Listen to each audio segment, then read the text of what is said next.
26 provinces, 145 territoires, plus de 450 tribus, la grandeur de notre cher et beau pays, République démocratique du Congo. Fidèles téléspectateurs, aimables de 10e Télévision, bonjour et bienvenue dans cette émission Entretien. Voilà, on va parler des sujets qui touchent les secteurs de la gestion de la chose publique, la République démocratique du Congo. Aujourd'hui, bien particulièrement, on va essayer d'aborder des questions liées à nos provinces.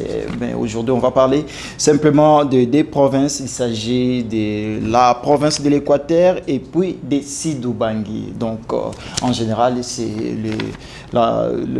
sont des provinces des Grands Équateurs qu'on va essayer d'aborder dans cette émission.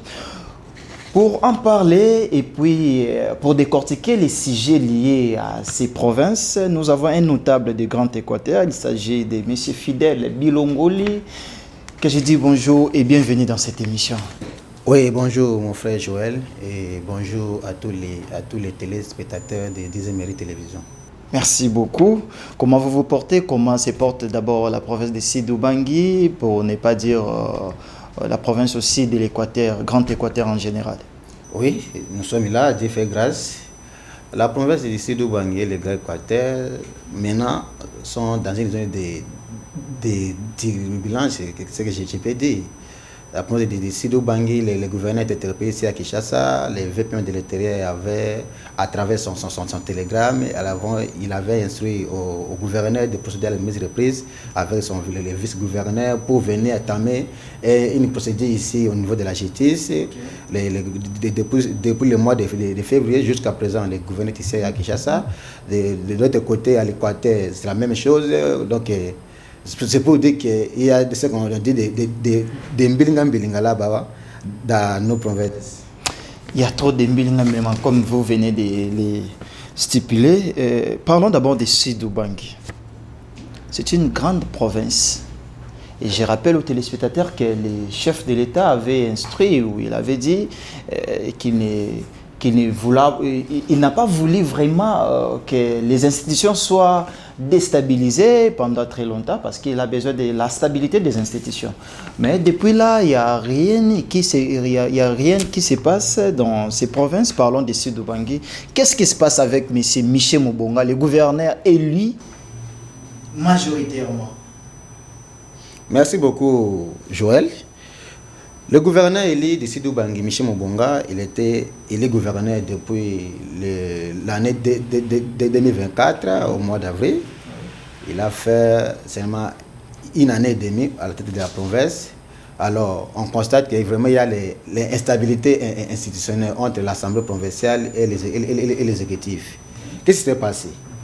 L'année 2025, l'Assemblée provinciale, à travers l'honorable Papi Malumba, ils avaient demandé questions orales avec débat au gouverneur. Le gouverneur s'était présenté, il était venu à l'Assemblée pour répondre aux questions orales avec débat qui a été initié. Ouais. Malheureusement, arrivé à l'hémicycle, d'abord, il y a un conflit au sein de l'Assemblée provinciale. L'Assemblée provinciale de Sidou-Bangui avait invalidé les 5 députés. Émanation de la REP ainsi que d'autres partis, ils sont au nombre de 5. Oui. Alors, ces députés provinciaux sont venus saisir la Cour constitutionnelle et la Cour constitutionnelle l'avait réhabilité, qui regagne les sièges. Arrivé là-bas à l'Assemblée provinciale de Sidou-Bangui, le président a bloqué l'exécution de ces arrêts de la Cour constitutionnelle. Le président de l'Assemblée provinciale, alors que la Cour constitutionnelle avait rendu déjà son arrêt. Oui, la Cour constitutionnelle a rendu son arrêt. En faveur de ces 5 députés. Ces 5 députés-là, en plus, l'Assemblée a été notifiée des décisions de la Cour constitutionnelle. Okay. C'est pour dire que ça reste maintenant à l'Assemblée de valider le mandat des 5 députés. Là, nous étions en quelle année? Ça, en est 2025, au mois de juin. Oui. Alors, qu'est-ce qui s'est passé? Le président de l'Assemblée a bloqué l'exécution de ces arrêts-là. Alors, ça crée vraiment des troubles entre les députés. Donc, excusez-moi, donc un président de l'Assemblée provinciale qui bloque l'arrêt de la Cour constitutionnelle dans la province de Sidou-Bangui. C'est ce qui s'est passé en 2025. C'est ce que j'ai dit. Et même jusqu'à présent, malgré il y a aussi deuxième arrêt parce que les mêmes députés ont saisi la Cour pour la deuxième fois. Okay. Jusqu'à présent, ces députés-là sont toujours dehors sous la volonté manifeste du président de l'Assemblée, il ne veut pas intégrer les 5 députés. Alors, qu'est-ce qui s'est passé? Le gouverneur est arrivé à l'Assemblée pour défendre des questions orales avec le débat qui a été initié par l'honorable Malumba. Une fois arrivé, ils ont trouvé maintenant les députés entre les 5 députés là qui détenaient les arrêts de la Cour constitutionnelle. Et donc, oui, nous avons le droit et nous avons l'obligation de siéger à l'Assemblée. Les autres ont dit non. Entre parenthèses, d'abord, les députés là avaient fait quoi? Ils ont fait quoi pour être destitués et puis réhabilités par la Cour constitutionnelle? Oui, parce que c'est là la source de cette crise institutionnelle dans la province du Sud. Effectivement, comme vous le savez, c'est la CENI qui avait proclamé les députés. Okay. Les résultats provisoires. Ces députés-là, ils étaient proclamés par la CENI. Alors, comme c'est la Cour d'appel qui valide les mandats, qui donne la liste définitive des députés, lorsque la Cour d'appel de Sidou Bangui a mis ces décisions-là, ces 5 députés-là, ils ont été écartés. Okay. Alors, les mêmes députés sont venus saisir le Conseil d'État. Le Conseil d'État les a réhabilités, regagner vos postes, vos sièges plutôt. Oui. Alors, une fois arrivés à l'Assemblée, ils ont siégé, ils ont participé au vote du gouvernement consort. Plus tard après, les mêmes assemblées, les mêmes députés, sous la conduite de l'actuel président de l'Assemblée, ils ont invalidé les mêmes députés pour demander que jusqu'à présent, nous n'avons pas vu encore vos documents, donc vous êtes dehors. Alors, comme les délais des contentieux électoraux étaient passés, c'est pour cette raison qu'ils ont venu saisir la Cour constitutionnelle. Alors, la Cour constitutionnelle les a réhabilités de la même manière que le Conseil d'État avait fait. C'est là le début de la crise institutionnelle dans la province de Sidou Bangui. Voilà. Maintenant, lorsque le gouverneur est arrivé à l'hémicycle pour défendre les questions, pour répondre plutôt aux questions orales qui étaient initiées avec débat, alors ils ont trouvé vraiment des troubles au sein de l'hémicycle. Les 5 députés là qui détenaient les arrêts de la Cour constitutionnelle, ils ont dit non, nous avons le droit et nous sommes les députés, nous avons l'obligation de siéger à l'Assemblée. Oui. Alors les autres ont dit non, c'est par là, ça crée des incidents. Il y avait l'utilisation de gaz, lacrymogène et des désordres de tout consort. À cette atmosphère-là, parce que le gouverneur était déjà dans l'hémicycle, dans la salle de la plénière. Alors, les jours de ces tractations. Oui. Okay. L'Assemblée vit les repas. Il a autorisé le gouverneur de sortir. Alors, le gouverneur aussi était vraiment en insécurité totale. Parce qu'il y avait tous les tirs à balles réels. Alors, le gouverneur est sorti. Allait attendre le jour où l'Assemblée va encore l'appeler pour la deuxième fois qu'il vienne répondre aux questions orales. Depuis lors, attend jusqu'au présent.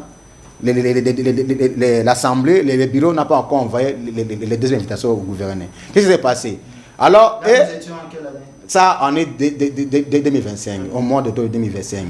Arrivé au mois de décembre, les gouverneurs étaient en voyage, l'Assemblée provinciale a procédé au vote de la mise en accusation contre les gouverneurs pour lui dire que l'outrage à l'Assemblée des détournements aux autorités de consort. Or, lorsqu'on parle d'outrage, d'après la loi, si vous lisez la loi numéro 08 ou 012, portail libre administration des provinces, on dit qu'il y a outrage à l'Assemblée provinciale lorsque l'Assemblée provinciale pose des questions au gouverneur exécutif et le gouverneur ne répond pas dans un délai de 30 jours. C'est à ce moment-là qu'on peut parler de l'outrage. Et pourtant, l'Assemblée avait invité le gouverneur une seule fois et le gouverneur était aussi venu à l'hémicycle. Vu les désordres qui étaient organisés entre les députés, le président avait autorisé au gouverneur de quitter la salle pour des raisons de sécurité. En attendant les 2e invitations qu'il vienne répondre aux questions qui étaient initiées par l'honorable Malumba. Jusqu'à là, ils n'ont jamais lancé les 2e invitations. À la grande surprise, on dit non. Les gouverneurs, donc les députés sont siégés pour voter la mise en accusation contre le gouverneur parce qu'il a refusé de venir répondre aux questions orales. Donc tout ça, Ce sont des manœuvres parce qu'on connaît l'avènement du président actuel Malachi, il avait un seul objectif, c'est de faire écarter le gouverneur Michel Mobonga à la tête de la province. Très bien, ça c'était une partie historique. Là où provient la crise institutionnelle de la province de Sidou-Bangui. Mais aujourd'hui, le gouverneur Michel Mobonga est ici à Kinshasa. Il n'exerce plus ses fonctions étant que gouverneur de Sidou-Bangui. Dis-moi, qu'est-ce qui se passe? Il est venu à Kinshasa faire quoi? Qui l'a invité ici? Pourquoi est-ce qu'il a laissé ses bureaux là-bas? Il est ici à Kinshasa. Qu'est-ce qui se passe au juste? Oui, merci beaucoup mon frère Joël. Donc c'est à cette optique d'idée-là, lorsque la mise en accusation a été votée contre les gouverneurs par les députés provinciaux, et puis parmi les gens qui sont parmi les députés qui ont participé à la vote de la mise en accusation, il y a les noms des députés, parce que les 5 qui étaient déjà invalidés, ils sont participés à la vote. Donc c'est faux. Alors, l'Assemblée provinciale a voté la mise en accusation contre le gouverneur ici, au parquet près de la Cour de cassation. Alors, le gouverneur était là en train d'attendre l'invitation du parquet de la Cour, du parquet près de la Cour de cassation pour venir répondre à la grande surprise le 21 février. On a vu le vice-ministre chargé de l'Intérieur, Jacquemain Chabani, va émettre un télégramme ordonnant au gouverneur de procéder à la remise reprise avec les vice-gouverneurs, qui viennent procéder jusqu'à la fin de la procédure judiciaire. Le gouverneur dit, mais moi, bien sûr, l'Assemblée m'a accusé. D'abord, les jours de vote, moi je n'étais pas là, ils ne m'ont pas invité. Ils ont violé la loi les droits de défense. Alors, la justice n'a pas encore appelé. Pourquoi vous pouvez me dire qu'il y a de procéder à la remise de reprise et aller chercher là où il y a la justice? Est-ce que l'homme cherche la justice ou la justice a besoin de l'individu? C'est par là, au vertu de l'article 28 de la Constitution, que comme un ordre, un mal donné, on n'exécute pas, le gouverneur Michel Mobonga, il avait refusé de procéder à la remise de reprise avec les vice-gouverneurs. Écoutez un peu, c'est le ministre de l'Intérieur, Jacquemain Chabani, qui a demandé au gouverneur Michel Mobonga de procéder à la remise et reprise avec son adjoint. Alors que Michel Mobonga n'avait pas des accusations de la justice et n'avait rien il s'est reproché de rien. Brusquement, et on l'a demandé de faire la remise et reprise, et puis il a refusé. C'est à ce moment-là qu'on l'a invité ici à Kinshasa, c'était ça? C'est ça. Le 29 février, Jacquemain Chabani, ministre de l'Intérieur, a dit au gouverneur de procéder à la remise et reprise qu'il parle à la justice. Au moment où la justice n'a pas encore invité, vraiment, alors le gouverneur a dit, je n'ai pas la justice où. Quelle juridiction, quelle instance que moi, je peux aller me soumettre. Et puis on se demande, pourquoi deux poids, deux mesures? Grâce à Bilolo, ici au Congo central, la Cour de cassation l'avait invité. Alors les vice-ministres n'avaient pas demandé de procéder à la remise de reprise. Pourquoi c'est aussi contrairement chez vous, la Cour ne vous a même pas invité, n'a même pas invité les gouverneurs et directement le demande de faire la mise à reprise avec son adjoint? C'est ça que tout le monde s'est demandé. Selon vous, c'est deux poids, deux mesures? Deux poids, deux mesures.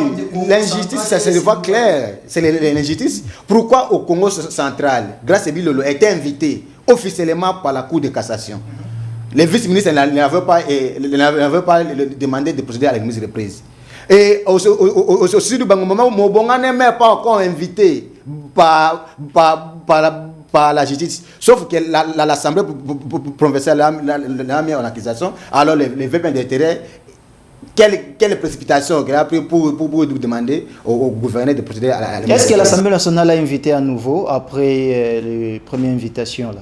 Non, mais depuis là, lorsque le gouverneur est arrivé ici, un mois après, c'est un mois après qu'on a eu l'invitation du parquet près de la Cour de cassation. Et puis le gouverneur était parti, il a présenté tous ses moyens de défense. Mais là, les problèmes au niveau de la justice, on est en train d'attendre que la justice se prononce. Mais ce n'est pas ici que nous sommes en train de condamner cette injustice-là. Pourquoi deux fois deux mesures? Ici à l'Équateur, le PG un vote de parquet près de la Cour de cassation a demandé à l'Assemblée provinciale de l'Équateur d'autoriser la poursuite judiciaire contre le gouverneur Bobo. Mais jusqu'à présent, Jacques Chabani est ici. Il n'a même pas écrit que, alors, procéder à la remise des prises. Pourquoi des fois Vu tout ce que vous venez d'évoquer, et à ce qui concerne d'abord votre province de Sidou-Bangui, et puis vous faites une comparaison avec l'Équateur, avec la province de l'Équateur, ainsi que du Congo central, est-ce que Michel Mobonga a un problème particulier avec Jacques Chabani? Voilà, c'est ça le point que tout le monde se demandait. Est-ce qu'il y a un problème particulier entre les deux ou quoi? Parce qu'on ne peut pas comprendre qu'au Congo central, grâce à Bilolo, a eu l'invitation officielle de la Cour de cassation, le ministre de l'Intérieur n'a pas demandé de faire les révisions. Ici, à l'Équateur, même vous a invité Bobo, Jacques Chabani n'a pas demandé de poser la remise de révision. Pourquoi seulement au Sidou-Bangui, directement, pas même l'invitation, ni les vœux de l'Intérieur pour demander de procéder à la mise de reprise et qu'il vienne ici à Kinshasa pour entamer les procédures au niveau de la justice. Est-ce que le gouverneur de Sidou-Bangui, Michel Mobonga, est vraiment, il est censé ou il est conscient de l'outrage qu'on lui reproche à l'Assemblée nationale, à l'Assemblée provinciale, des détournements de $100,000 et puis habits autoritaires? Ce sont des greffes reprochées au gouverneur de Sidou-Bangui, Michel Mobonga. Est-ce qu'il est conscient qu'il est censé, que ces greffes, on l'a mis à l'accusation de ces greffes? Est-ce qu'il est conscient qu'il a fait des habits ainsi comme mentionne ou stipule l'Assemblée provinciale? Non. C'est juste, nous, on a compris que ce sont des arrangements politiques, ce sont des combats politiques parce que les dossiers vides. Si je dis les dossiers vides, pourquoi? On dit l'outrage à l'Assemblée provinciale lorsque les gouverneurs, on demande des questions-réponses avec débat au gouverneur et puis on donne un délai de 30 jours. Si le gouverneur ne répond pas, il ne veut pas à l'Assemblée pour répondre, à ce moment-là, on peut parler de l'outrage à l'Assemblée provinciale. Et pourtant que l'Assemblée provinciale avait invité le gouverneur une seule fois. Et puis le gouverneur était venu jusqu'à l'hémicycle. Il était là. Vu les désordres entre et les députés, le président de l'Assemblée l'avait autorisé pour sa sécurité alors qu'il parte en attendant. Depuis là, il est en train d'attendre les deuxièmes invitations jusqu'à présent. Là vous avez défendu donc c'est pour dire qu'il n'a pas l'outrage là. Parlons maintenant du détournement, $100,000. Ils disent que les gouverneurs a détourné $100,000. Ah, les $100,000, c'est ce qu'on dit qu'il y a un bon approche au gouverneur, à approche l'école. Parce que, si je dis avant d'être le gouverneur, il est un pasteur des grandes églises. Il a ses fidèles qui lui donnent ses dîmes. Pour votre information, même la question qu'il est en train de louer ça avec à Guémena. C'est un croix de l'église qu'il a acheté. Donc, les $100,000 que les députés disent là, c'est quoi? Lorsque le gouverneur était arrivé au pouvoir, lors de la mise de reprise avec son prédécesseur, il avait trouvé la caisse vide de l'État, vide. Alors, devant lui, il avait vraiment des défis à relever, entre autres la sécurité, de faire son gouvernement et tout consort. Alors, comme la loi l'autorise, le gouverneur avait prêté $100,000 auprès de M. Kate, un opérateur économique là-bas au Sidou-Bangui. Il y a aussi les contrats de prêt, $100,000 pour faire marcher la province. Alors, lorsque l'argent, les ressources sont venus, alors, étant qu'un homme de Dieu, un homme de Dieu rempli de volonté, il a l'obligation de payer les dettes qu'il avait contractées. C'est à ce moment-là, il a redonné qu'on paye les $100,000 à M. Kate. Ah, les députés, non, mais pourquoi tu peux transférer l'argent de l'État, mais maintenant des comptes de l'État à un compte privé, c'est vous dire qu'il y a un détournement. Or, ce n'était pas ça. C'était remboursement de la dette que M. Kate avait donné à la province. C'est pour dire que ces accusations-là de $100,000, c'est faux. qu'est-ce que vous dites aux autorités de la République à ce qui concerne l'instabilité institutionnelle dans votre province? Parce que jusqu'à présent, le gouverneur est ici à Kinshasa en attendant, je ne sais pas moi, l'invitation ou son interpellation à la Cour de cassation, ce qui viendra, vous ne le savez pas, toi et moi on ne le sait pas. Qu'est-ce que vous pouvez dire aux autorités? Et, premièrement, d'abord au président de la République. Oui, mais le président de la République nous suit vraiment, il est le garant de bonnes institutions, tout consort, parce que nous sommes dans un état de droit. Les dossiers déjà déjà au niveau de la justice. Oui. Le gouverneur était parti, on l'a attendu, on l'a écouté, tout consort. On est en train d'attendre l'issue de la procédure. Mais ce qu'on veut retenir, que les dossiers sont vraiment vides. Même du plan de la forme. Ceux qui ont voté la mise en accusation là, ce n'étaient pas des députés. Ce sont des individus qui n'ont pas de qualité. Or, la loi dit que la mise en accusation pour un gouverneur doit avoir une majorité absolue au sein de l'Assemblée. Alors, ils ont voté 15, sur 28. Et parmi les 15 là qui ont voté, il y a 5 qui ne sont pas les députés. C'est vous dire que même au plan de la forme, c'est faux. Donc, nous avons confiance à notre justice parce que le gouverneur est innocent. Jusque-là, il n'est pas encore accusé aussi. Non, mais lorsque déjà, il était déjà attendu par les magistrats, on veut dire que vraiment la procédure est entamée. Alors, on est en train d'attendre que la justice se prononce. D'ici là, vraiment, on aura les gains de choses. Mais chez nous, le gouverneur est vraiment très calme. Il n'y a rien de sécurité là-bas parce que les dossiers sont vraiment vides. Très bien, les dossiers est vraiment vide. C'est parce que vous avez fait mention à la province de l'Équateur, parce que vous êtes notable du Grand Équateur. Qu'est-ce qui s'est passé? L'Assemblée provinciale de la province de l'Équateur a déchu l'ancien président et puis il y a un nouveau président. Ça a créé encore des crises institutionnelles dans cette province. Vous pouvez paraphraser en quelques minutes parce que nous sommes déjà à la fin. Oui, merci beaucoup mon frère Joël. Ici, j'aimerais dire que ce n'est pas... Vous savez, lorsque l'inefficacité de l'État, donc les gens dont les chefs de l'État ont donné la mission, la confiance de mettre la stabilité institutionnelle surtout dans nos provinces. Ici, je parle directement au ministère de l'Intérieur. Je ne comprends pas pourquoi le président de l'Assemblée aimait Bosch, les manœuvres dilatoires qu'il est en train de faire là. Docteur l'a dit, honorable docteur l'a dit. L'initiateur de la motion de défiance contre le ministre de l'Intérieur. C'est le ministre de l'Intérieur qui est à la base de toute l'instabilité. Tu peux imaginer, le chef de l'État a ordonné. Écoutez, vous dites quoi? Je n'ai pas bien. Mais j'ai dit que c'est le ministre de l'Intérieur, Jacques Chabanel, qui est à la base de l'instabilité, de l'insécurité d'abord, et puis de l'instabilité dans nos provinces. Tu peux imaginer que le chef de l'État a donné le moratoire.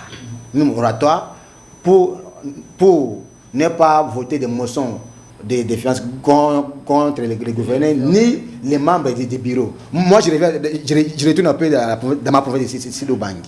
Malgré moratoire, le président de la République, alors l'Assemblée provinciale de Sidou-Bangui a décidé de rapporter l'honorable Dieudonné Ligbak de ses fonctions de rapporteur.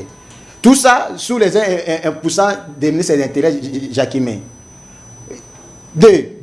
Ici, hier, c'était la semaine passée ou le lundi de cette semaine. Le début de cette semaine. Le début de cette semaine, l'Assemblée provinciale de l'Équateur a décidé le président.